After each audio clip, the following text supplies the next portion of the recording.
Assalamualaikum warahmatullahi wabarakatuh. Saya Huzaimi bin Hussein, berumur 54 tahun dan kini menetap di Balakong, Selangor. Untuk makluman, amalan Al-Fashod saya telah lakukan untuk kali kelima lah. Dia pada mulanya saya telah mendapatkan rawatan di hospital. Jadi pada saya rasa 2 tahun lepas, pada masa tersebut doktor telah mengatakan yang saya ini suspek kanser darah. Dia panggil polycythemia vera.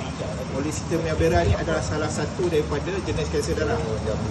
Jadi untuk maknanya bila dah dikesan sakit tu, saya telah mendapatkan pandangan daripada hospital lain juga, daripada sebuah hospital swasta di PJ. Jadi dan saya diminta untuk membuat prosedur bone marrow. Tapi pada masa yang sama juga ada individu mencadangkan saya untuk buat proses ni lah. Pada masa tu disebut Al-Fashdu.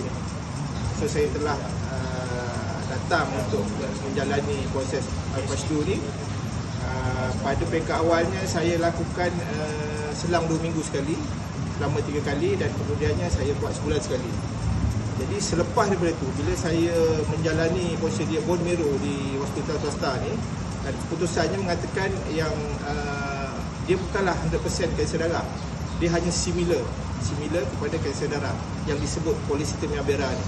Dan doktor telah mencadangkan saya untuk melakukan prosedur buang darah di hospital di PJ ni.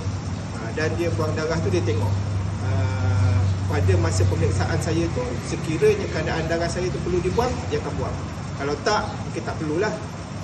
Jadi saya tengok proses ni sama dengan proses Al-Fashdu atau Al-Fashod yang saya buat di engineer Haji Mazri ni lah, IR Haji Mazri ni.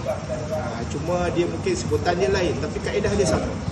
Jadi sekarang ni di hospital pun saya ada buat ni proses ni, tapi dalam tempoh jangka masa 3 atau 4 bulan sekali.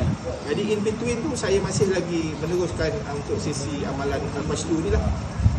So sekarang saya keadaan saya agak sihat lah. Maknanya dari segi kata suspek kanser darah tadi, maknanya sekarang ni bukan satu benda yang serius lah pada saya. Okay, sekian, terima kasih. Assalamualaikum warahmatullahi wabarakatuh.